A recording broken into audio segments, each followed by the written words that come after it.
आज के इस वीडियो में सामान्य ज्ञान का 9वां भाग लेके आ रहे हैं और यहाँ पे हम पॉलिटी को कवर कर रहे हैं। इसके पहले वाली पार्टों में हमने हिस्ट्री को भी कवर किया है।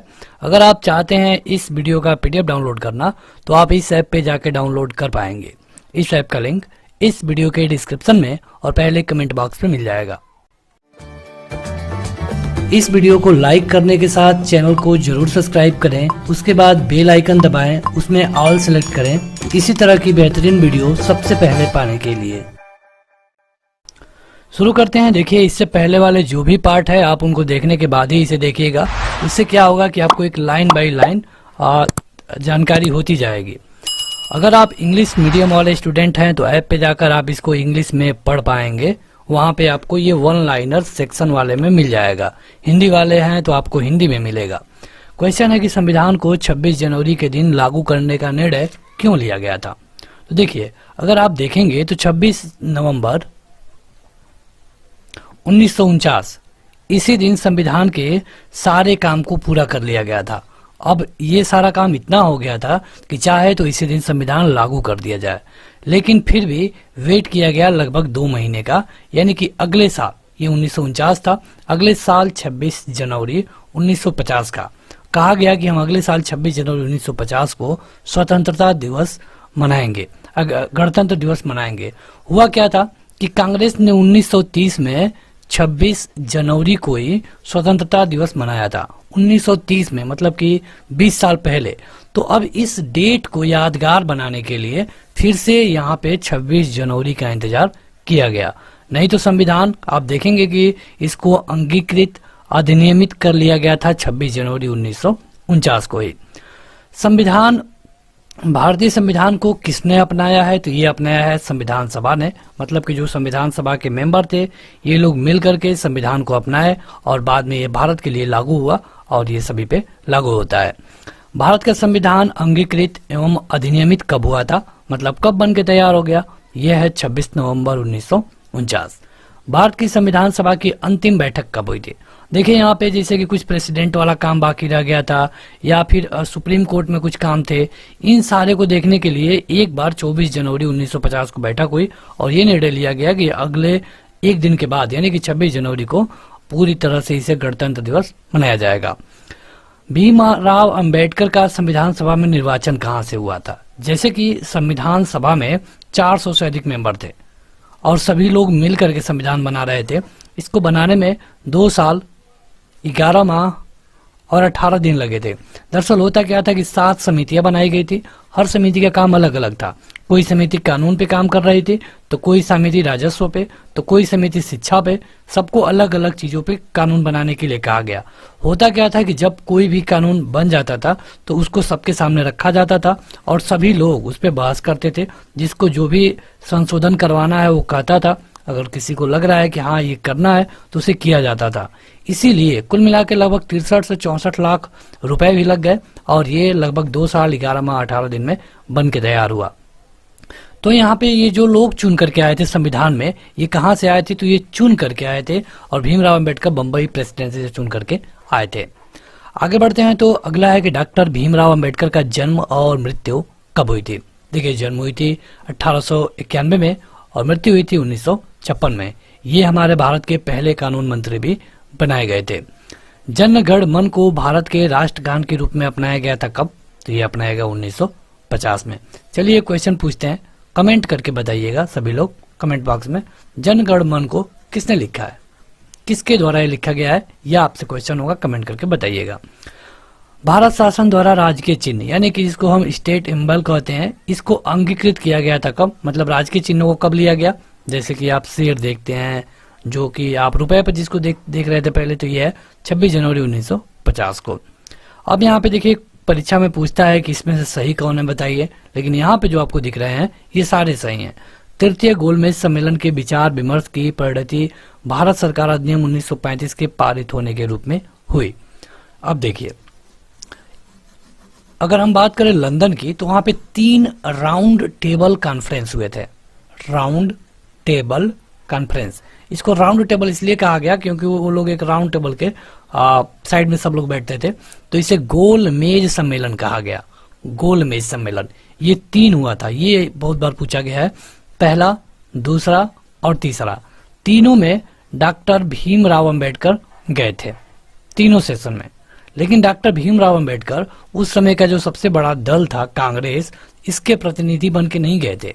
डॉक्टर भीमराव अंबेडकर केवल दलितों के प्रतिनिधि बन के गए थे और इनका ये सीधा सीधा फंडा था कि दलितों के लिए अलग प्रतिनिधित्व दे दिया जाए। अलग प्रतिनिधित्व का उस समय बड़ा पेचीदा रूल था। अलग प्रतिनिधित्व का मतलब ये था कि अगर इस एरिया को दलित बाहुल्य घोषित कर दिया गया तो यहाँ पे चुनाव भी दलित लड़ेगा और वोट देने का अधिकार भी केवल दलित को होगा, जैसा कि इस समय नहीं होता है। इस समय भले ही सीट वो ऐसी हो गई है लेकिन मतदान तो सभी लोग कर देते हैं।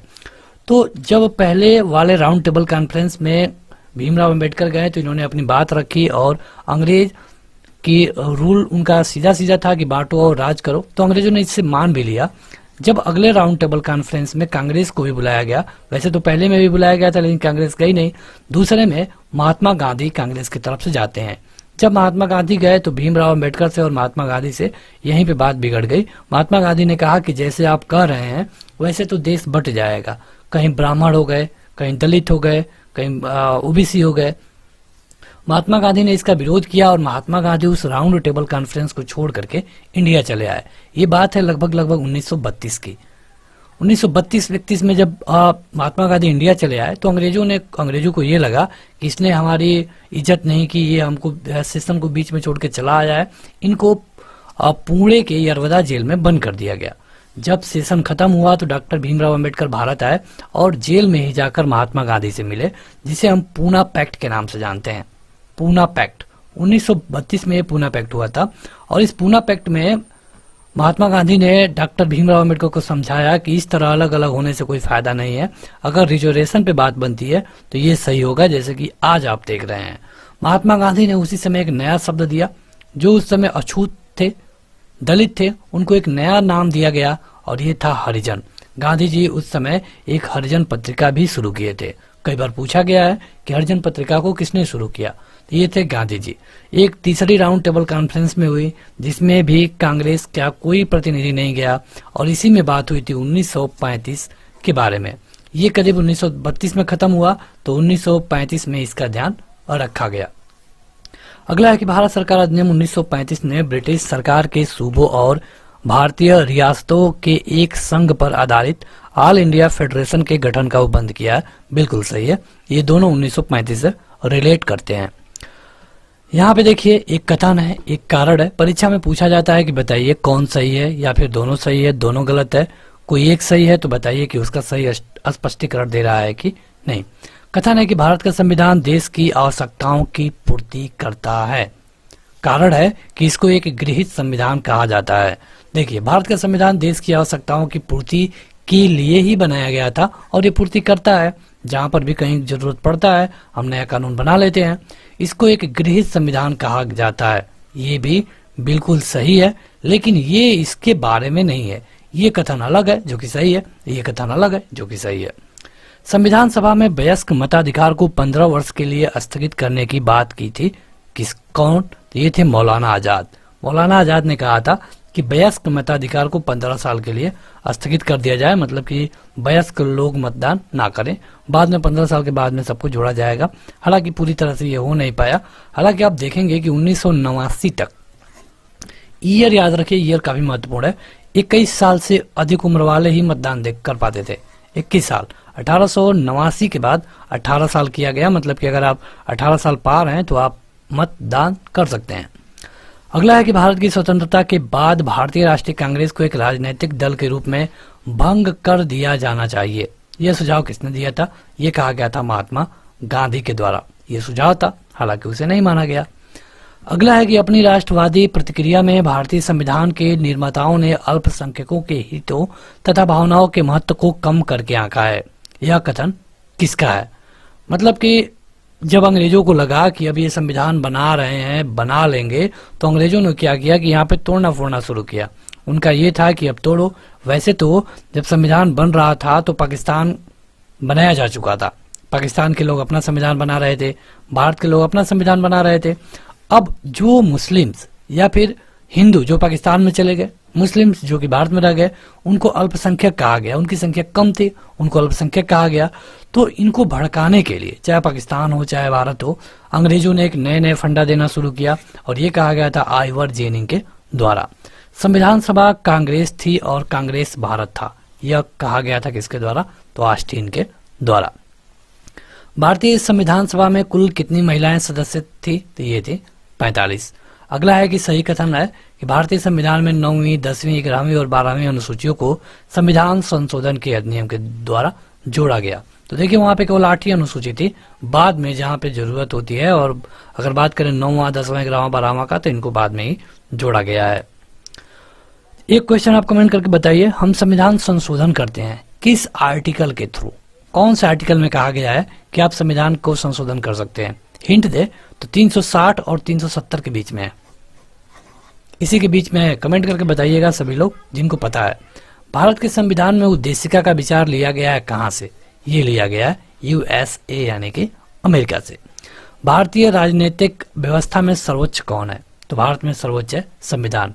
कई बार लोग सुप्रीम कोर्ट को कहते हैं, बिल्कुल नहीं, सुप्रीम कोर्ट भी संविधान के तहत ही है और उसको भी संविधान के दायरे में ही काम करना पड़ता है। हालांकि कुछ ऐसे पावर हैं सुप्रीम कोर्ट के पास जो कि उसे पावरफुल बनाते हैं, लेकिन फिर भी उन्हें संविधान के दायरे में रहना पड़ता है। अगर उसके जज संविधान के दायरे में नहीं है और ये बात सबको लगती है तो उनपे महाभियोग लगाया जा सकता है। अगला है कि भारत में न्यायिक पुनरीक्षण की संकल्पना ली गई है कहां से? मतलब कोई किसी भी कानून का, कोई भी चाहे पुराना कानून हो, नया कानून हो, इसको सुप्रीम कोर्ट रिव्यू कर सकता है। रिव्यू करने का पावर सुप्रीम कोर्ट को मिलता है। ये कहां से लिया गया? तो ये लिया गया संयुक्त राज्य अमेरिका से। देखिए होता क्या है, इंडिया की बात करें तो यहाँ पे लोकसभा, राज्यसभा और प्रेसिडेंट, 3 लोग मिला करके एक संसद बनते हैं। जब कोई बिल यहाँ से पास हो गई तो यहाँ जाएगी, यहाँ से पास हो गई तो यहाँ जाएगी, और वहां के बाद प्रेसिडेंट ऑफ इंडिया के पास जाती है, जो कि उनके साइन के बाद कानून बन जाएगा। लेकिन क्या यहाँ से ये अगर पूरी तरह से पास हो गया तो ये कानून बन गया? बिल्कुल नहीं, बन तो गया है, लेकिन इसे सुप्रीम कोर्ट में चैलेंज किया जा सकता है, या फिर सुप्रीम कोर्ट चाहे तो खुद इसे संज्ञान ले सकता है।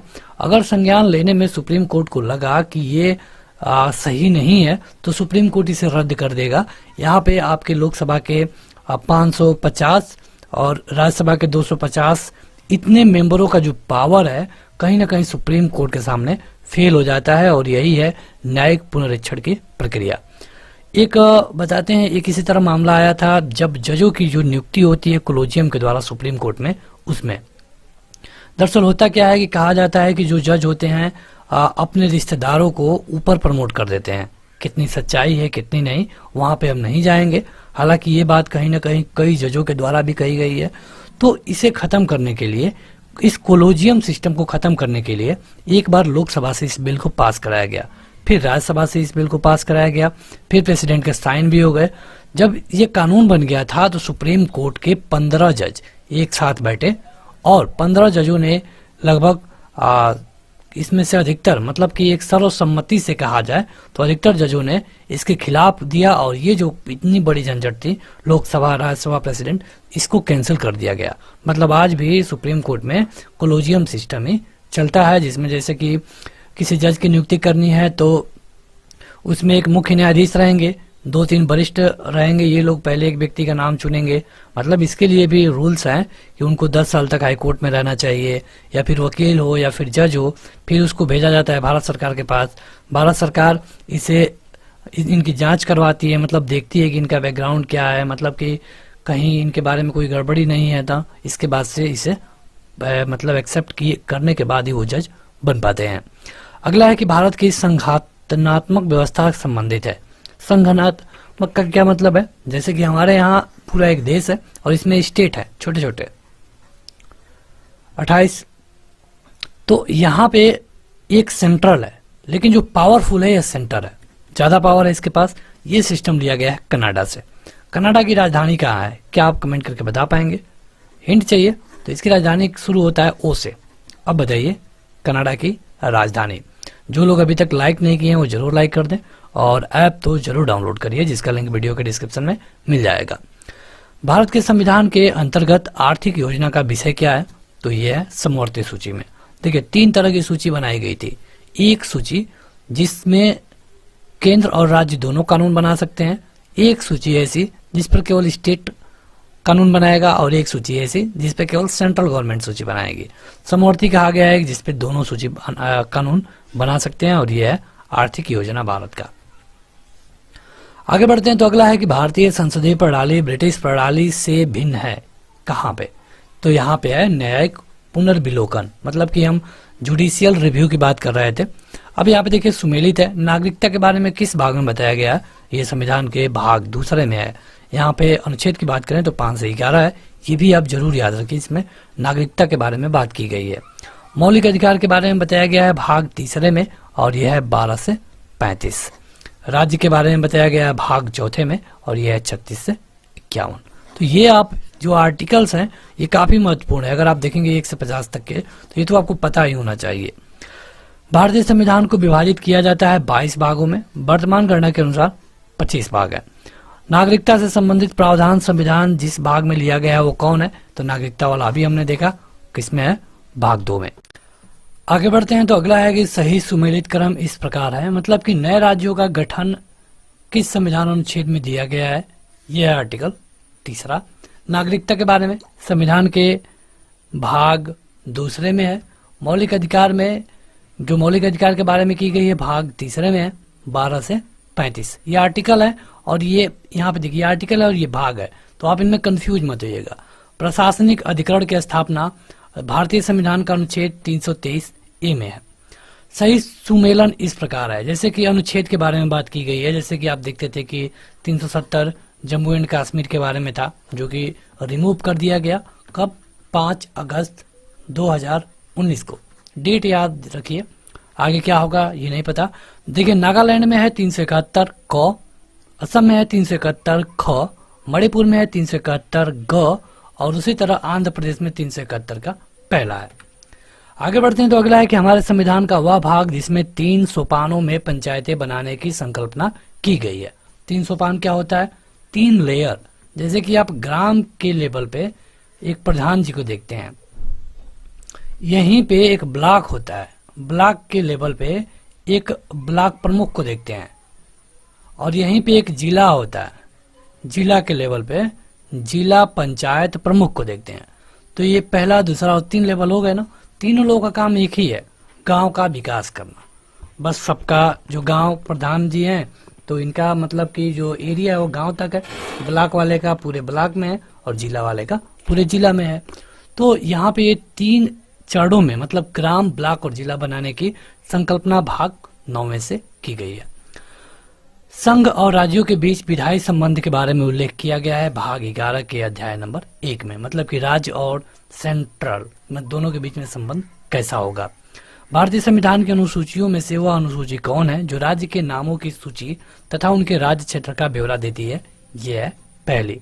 देखिए यहाँ के सारे क्वेश्चन एकदम इंपॉर्टेंट है, कोई भी आपका एग्जाम हो उसके लिए आप इसे पढ़ सकते हैं। इसके अलावा अगर इससे आसान क्वेश्चन आपको चाहिए तो लुसेंट वाली आप वीडियो देखिए।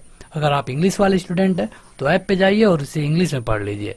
वहाँ पे आपको अब पेड पीडीएफ भी मिल रही है जहाँ पे एक ही पीडीएफ में आपको 5000 से अधिक क्वेश्चन प्रोवाइड कराए जा रहे हैं। तो पीडीएफ में आप पेड पीडीएफ वाला सेक्शन चेक कर सकते हैं। भारत के संविधान में चौथी अनुसूची विवेचित करती है किसके बारे में? तो राज्यसभा में स्थानों का आवंटन, मतलब कि किस राज्य में राज्यसभा की कितनी सीटें होंगी, ये चौथी अनुसूची में बताया गया है। अगला है कि यदि भारत संघ के एक नए राज्य का सृजन करता हो तो संविधान में अनुसूचियों में से जिस एक का अवश्य संशोधित किया जाना चाहिए वो कौन है? देखिए अगर हम भारत की पहली अनुसूची के बारे में देखेंगे तो इसमें राज्यों के बारे में बात की गई है, कितने राज्य हैं, क्या उनके यूनियन टेरिटरी हैं। लेकिन अगर भविष्य में जैसे कि हम किसी देश से युद्ध होता है और उसके कुछ भाग को हम अपने भारत में ले लेते हैं और वहां पे एक राज्य बनाने की जरूरत पड़ती है तो उसे भी अनुसूची पहले अनुसूची में ही शामिल किया जाएगा। या फिर किसी देश से कोई समझौता होता है, उसके कुछ भाग को हम लेते हैं, अपने कुछ भाग को देते हैं, तो इस तरह के कंडीशन में भी जो भी चेंजेस होंगे हमको पहली अनुसूची में ही करना होगा। भारतीय संविधान की 3य अनुसूची में क्या बताया गया है? ये बताया गया है कि संघ के मंत्री जो अपना पद का शपथ लेंगे ये कैसा होगा, उच्चतम न्यायालय के मुख्य न्यायाधीश जो शपथ लेंगे वो कैसा होगा, संसद के सदस्य जो शपथ लेंगे वो कैसा होगा। कहने का मतलब कि शपथ के बारे में बताया गया है। अगला है कि राज्य भूमि सुधार अधिनियमों को संवैधानिक सुरक्षा प्रदान करने हेतु सम्मिलित किया गया है किसमें? तो ये है 9वीं अनुसूची में। ये सारे हार्ड क्वेश्चन है, जब पूछे जाएंगे परीक्षा में तो ज्यादा दिक्कत पैदा करेंगे, इसलिए जरूरी है कि आप इसे अच्छे तरीके से पढ़ लें। यहाँ पे देखिए अनुसूची है और विषय है। चतुर्थ अनुसूची में क्या हुआ है? तो राज्यसभा में कितनी सीटें हो किस स्टेट से, ये बताया गया है। 6वीं में जनजातीय क्षेत्रों के बारे में बताया गया है। 8वीं में भाषा के बारे में, कितनी भाषाएं हैं भारत की, ये बताया गया है। 9वीं में भूमि सुधार के बारे में बताया गया है। इसी तरह जो 7वीं अनुसूची है इसमें विधायी शक्तियों के बारे में बताया गया है। 8वीं के बारे में अभी हमने देखा, भाषाओं के बारे में बताया गया है। 9वीं में कुछ अधिनियमों का विधि मान्यकरण है या फिर भूमि सुधार के बारे में बात की गई, स्टेट के बारे में। और 10वीं में किया गया है दल परिवर्तन के आधार पे अनिहिरता। मतलब कि देखिए पहले होता क्या था, ये जो 10वीं अनुसूची है इसे अच्छे से समझ लीजिए। इसको 1985 में संविधान संशोधन करके इसे जोड़ा गया था। पहले होता क्या था कि एक पार्टी ए है, दूसरी पार्टी बी है, कुल मिलाकर के 200 सीटें हैं। 200 सीट में से पहली पार्टी ने जीता 90, दूसरी पार्टी ने जीता 110, सरकार बन गई बी वाली की। जब बी वाली की सरकार बन गई, क्योंकि 200 सीटें ही थी तो 110 और 90, बी वाली की सरकार बन गई। लेकिन जो ए वाला था ये थोड़ा पैसे में पावरफुल था। ये क्या किया कि इसमें से कहा कि 12 लोग आप हमारे तरफ आ जाइए। तब सरकार चल रही है, 2-3 महीने सरकार चली भी थी, 12 लोग इसमें से खिसक के आ गए इसमें। अब इनकी संख्या हो गई 102 और इनकी संख्या कितनी हो गई? 98। अब किसकी सरकार बन गई? ए की। 2 महीने सरकार इनका चला था, फिर 3-4 महीने अगली बार इनका सरकार चला। तब तक ये लोग पैसा इकट्ठा किए और फिर ये लोग कहे कि भाई 15 लोग आ जाइए आप। तो 15 लोग अब इसमें से आ गए, तो फिर अब इनकी सरकार बन गई, फिर अब ये विपक्ष में हो गए। तो यहाँ पे पूरे सत्ता का बंदर बाट हो गया था। ना तो कोई सरकार ढंग से काम कर रही थी, बस विधायक खरीदने पर ही फोकस था। 1985 में इस आर्टिकल को, इस कानून को बनाने का मेन मकसद इसी को रोकना था। लेकिन आज भी आप देखते हैं कि विधायक खरीदने की बात आती है कहीं ना कहीं से। अब चलिए वो बात अलग है, लेकिन हम यहाँ बताते हैं 10वीं अनुसूची के बारे में। उसमें यह बताया गया कि 1/3 यानी कि 30% से अगर कम लोग, जैसे कि यहाँ पे इनकी सरकार बन गई थी, अगर इसमें से 30% से कम लोग यानी कि 1/3 से कम लोग बी में जाएंगे, जुड़ेंगे, या फिर बी से इसमें आएंगे 1/3 लोग, 1/3 से कम लोग, तो वो लोग ऑटोमेटिक सांसद या फिर विधायक नहीं रहेंगे। अगले 6 साल तक चुनाव भी नहीं लड़ पाएंगे। अब 1/3 का क्या मतलब है? 110 का हो जाएगा करीब 36। मतलब कि अगर बी में से ए में जाना है तो कम से कम 36 लोग को जाना पड़ेगा, कम से कम 36 लोगों को। 36 से कम जाएंगे, मान लीजिए अगर 30 जाएंगे, जैसे पहले 12 लोग गए थे, तो 12 लोग, जैसे पहले 12 लोग गए थे, 12 लोग जाएंगे तो ये 12 लोग बाहर हो जाएंगे। और तब ये जो विधानसभा रहेगी 12 घटा करके 188 ही बचेगी और ये 9 और 94 बचेगा। तो उस तरह से क्या था कि अब लोगों को अपनी सदस्यता का डर होने लगा और इतने लोग, ज्यादा लोगों को जाना इतना आसान नहीं है, ज्यादा लोगों को खरीदना आसान नहीं है। यही था 10वीं अनुसूची। लेकिन आज भी कई सारे तरीके हैं जिनको लगा लगा के विधायक और सांसद खरीदने का काम चालू है। अगला है कि न्यायिक पुनर्लोकन की व्यवस्था की गई है, कहाँ पे? भारत में है, और ये यूएसए से ली गई है, अमेरिका से। भारतीय परिसंघ और अमेरिकी परिसंघ में समान रूप से जो लक्षण पाए जाते हैं वो कौन है? तो ये है निर्वाचन के लिए परिसंघीय उच्चतम न्यायालय। मतलब कि कई सारी चीजें हैं जो कि हमने अमेरिका से लिया है। समवर्ती सूची कहाँ से लिए हैं? तो ऑस्ट्रेलिया से। ऑस्ट्रेलिया से एक चीज और लिए हैं, संयुक्त बैठक 108। मतलब कि यहाँ पे लोकसभा की मीटिंग होती है, यहाँ पे राज्यसभा की मीटिंग होती है, अलग अलग होती है। यहाँ पे कोई कानून बना यहाँ जाएगा, यहाँ पे बना यहाँ जाएगा। कई बार ये होता है कि यहाँ तो कानून बन गया लेकिन यहाँ पे पास ही नहीं हो रहा है, तो उस कंडीशन में संयुक्त सेशन कराया जाता है आर्टिकल 108 के तहत। मतलब कि ये सारे लोग एक साथ बैठेंगे, 550 और 250। अब सारे लोग मिल करके, एक जगह मिल करके, इसको कहते हैं संयुक्त सेशन। और जब भी संयुक्त सेशन होगा, हमेशा जो लोकसभा का स्पीकर होगा वो उसी को अध्यक्ष बनाया जाएगा। ये क्वेश्चन बहुत बार पूछा गया है। भारतीय संविधान में राज्य के नीति निर्देशक तत्वों की संकल्पना कहाँ से ली गई है? तो ये है आयरलैंड के संविधान से। आगे बढ़ते हैं तो अगला है कि राज्यसभा के गठन में प्रतिमा, अनुभव एवं सेवा को प्रतिनिधित्व देने वाले भारतीय संविधान निर्माता प्रभावित हुए थे। कहाँ से? तो आयरिश गणतंत्र से। सही सुमेलन इस प्रकार है। संवैधानिक प्रावधान और कहां से लिया गया है? मूल अधिकार अमेरिका से, संसदीय प्रणाली ब्रिटेन से, आपातकाल जर्मनी से और राज्य के नीति निदेशक तत्व आयरलैंड से। ये तो एकदम काफी महत्वपूर्ण है, ये तो आपको एकदम मतलब कि पूरी तरह याद होना चाहिए, इसमें कोई कंफ्यूजन नहीं रहनी चाहिए, क्योंकि आपने इससे पहले भी पढ़ा होगा और कई बार परीक्षा में पूछे भी जाते हैं। अगला है कि भारतीय संविधान में राज्यों की संघ की संकल्पना कहां से लिया गया है?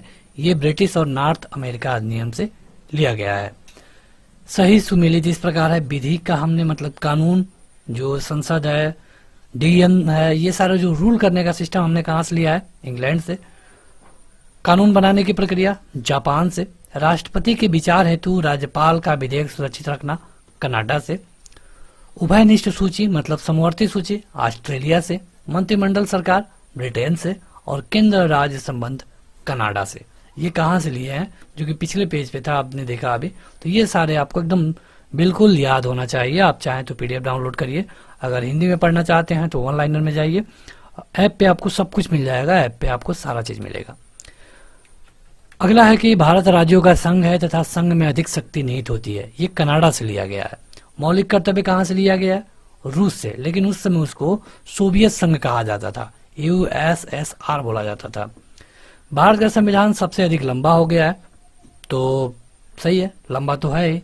मौलिक अधिकारों का अध्याय अमेरिका के से लिया गया है, सही बात है। अब देखिए दोनों सही है, लेकिन ये इसके बारे में बात नहीं कर रहा है, यानी कि दोनों अलग अलग हैं, लेकिन दोनों सही हैं। अगला है कि भारतीय संविधान में सन्निहित मूल अधिकारों की अवधारणा कहां से ली गई है? मूल अधिकार अमेरिका से लिया गया है। पहला पूर्ण रूप से लिखित संविधान कहां पे था? अमेरिका में था, क्योंकि अमेरिका 1776 में ही आजाद हो गया था, तो जाहिर सी बात है कि जो पहले आजाद हुआ उसका संविधान पहले होगा। हम लोग 1950 में हुए। भारतीय संविधान में लगभग कितने आर्टिकल हैं? ये है 552। वैसे पूछा नहीं जाएगा क्योंकि ये बढ़ता रहता है। भारतीय संविधान में आरंभ में कितने अनुच्छेद थे? ये पूछा जाता है 395। भारतीय संविधान में कुल कितनी अनुसूचियां हैं? पहले 8 थी, लेकिन अब है 12। बस आज के इस वीडियो में इतना ही। सभी लोग एक चीज कमेंट करके जरूर बताएं आपको ये वीडियो कैसी लगी। अगर आप इस ऐप को डाउनलोड करेंगे तो पीडीएफ पा सकते हैं। इस तरह की ढेर सारी स्टडी मटेरियल भी आपको यहाँ पे मिल जाएगी। ऐप का लिंक वीडियो के डिस्क्रिप्शन में और पहले कमेंट बॉक्स में मिलेगा। आज की इस वीडियो में इतना ही। Thank you.